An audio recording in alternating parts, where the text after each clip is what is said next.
Hi folks, thanks for tuning in to another Broken Meeple Shelf by Shelf. We're on to 36 and we're done with this column. And this column's had its fair share of medium weight to heavy games on there, but next column's going to be interesting because for the most part, apart from I would say one game, none of them, well, you could argue maybe one other, but it's thinky. But in terms of heavyweight, there's only really one heavyweight game on here. So you're going to get a bit more in the way of lightweight, medium, tops, party style games, so this should be a good fun to talk about. But 3 games to talk about here. We're going to finish off Meier first.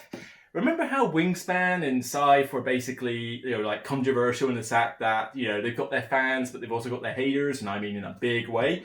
This one's slightly different. This one has a fair bit of love, a fair bit of hate, but people more keep putting it on overrated games lists, which is such a shame, because I love it.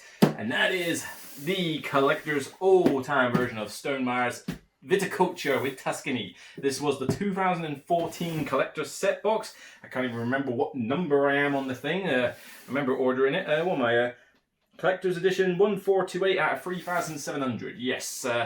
This, I've been with Viticulture since the second edition beginning, before all that essential edition nonsense, which to be fair is not as essential as it could have been.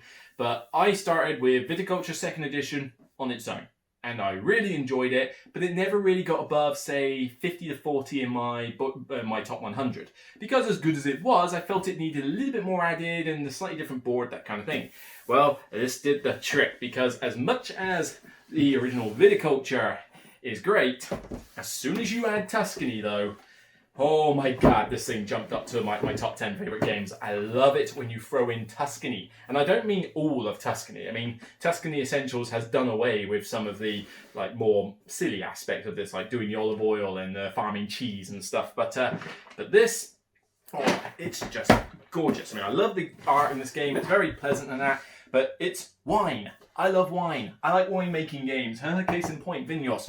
But with this, you're running... Whereas this one's more about running a vine business, this one's more about running a vineyard.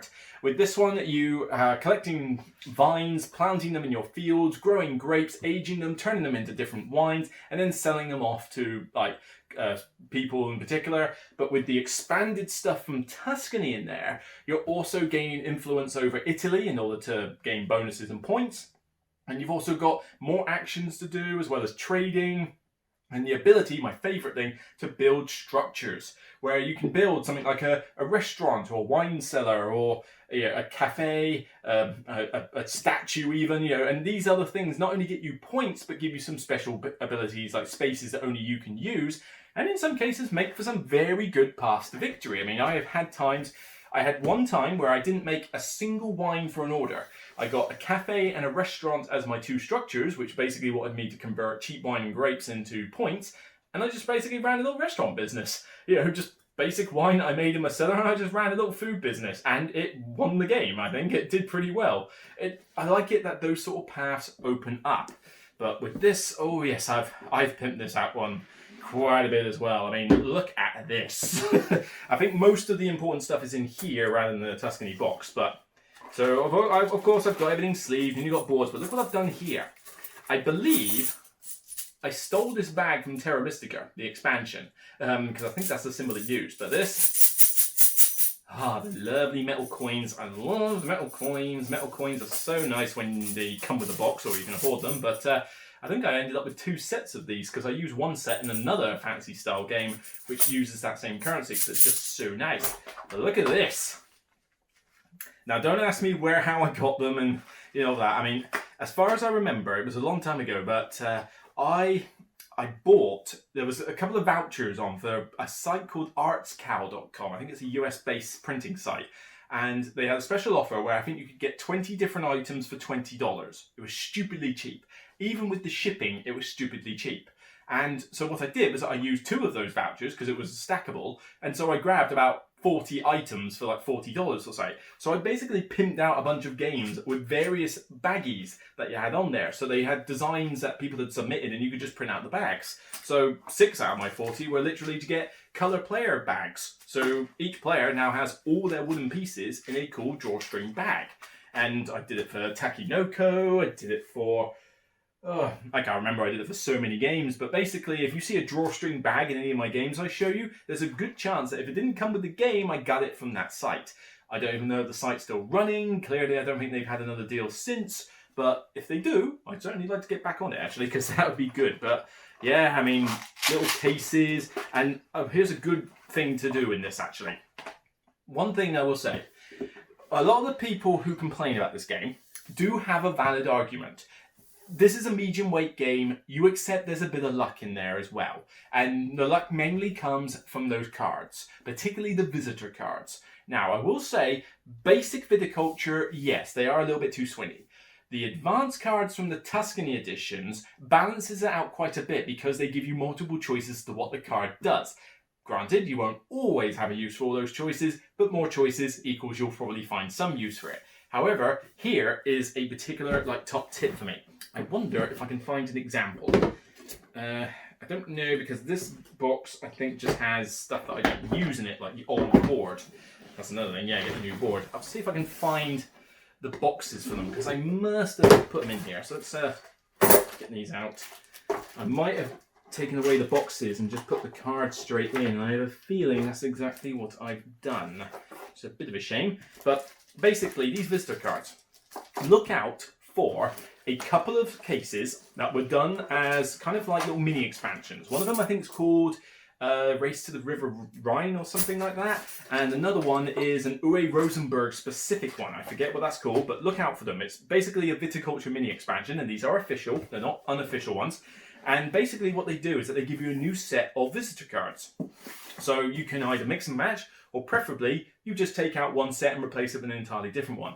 Those two sets, I would argue, are better than the ones from the game and the expansion, because they not only are they quite balanced, but they've got multiple choice as well. They're even more thematic in such a way, particularly the Uwe Rosenberg ones. And like I say, if you have a problem with the visitor cards in this, and that's your only problem, get those mini expansions, or at least one of them, replace the cards, and then tell me what you think. You know, I'm interested to see what people think of those new expansions and whether it did the trick for them. But yeah, I could rabbit on for ages. I love this game. Whether it will be a top 10 next year, I don't know, but I'd be hard pressed to think that this would go below my top 20. It's just a Euro game that sings to me. Again, smooth, elegant, with a theme I like, that looks good. What more do I want?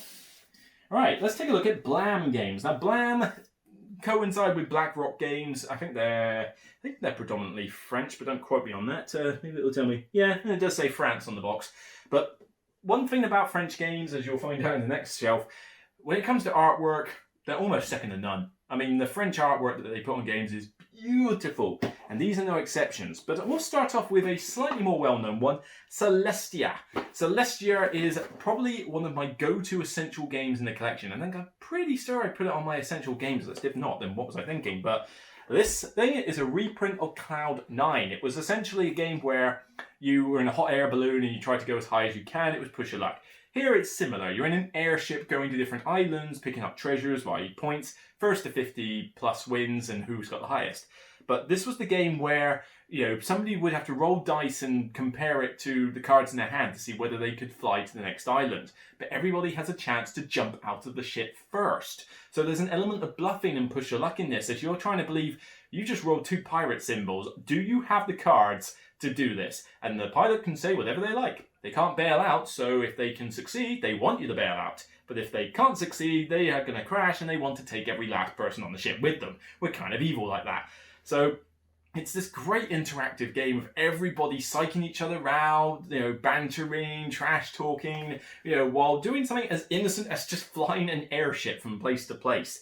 It just creates for great laughs. You've even got a cardboard airship that you create and, you know, like put the pawns in and that. I've pinned it up with stuff from Essen, you know, like funky looking pawns. It's just a beautiful, quick 30-minute filler game, basically. 2 to 6 players, so it caters for a good number of players, and it doesn't matter if it's 2, well, I don't think I've ever played this with 2 players. I wouldn't recommend it, but, you know, the more players you get, the better. I mean, 5 or 6 players is great with this because you're involved every turn. You don't have to be the pilot. You're still involved in deciding whether you want to jump on or not. So it's a superb game, one of the essentials in your collection because, I mean, people still want to play Ink and Gold.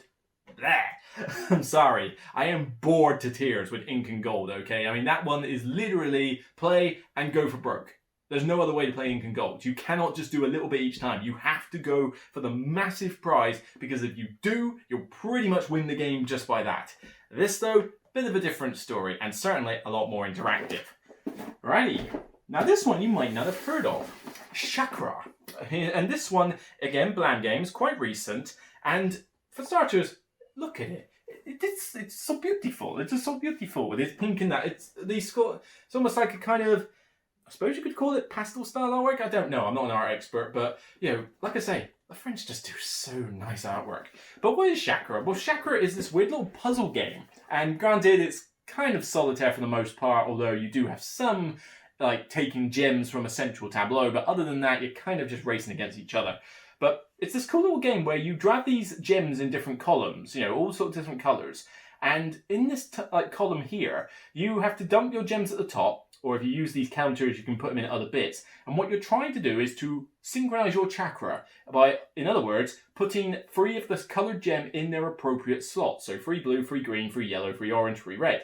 But they have to go at the top or into a particular one if you spend tokens. But those tokens are placed on these actions in order to shuffle gems up and down this like column thing. And essentially it's a puzzle game where you're trying to organize the gems so you can get them in their places where they need to be.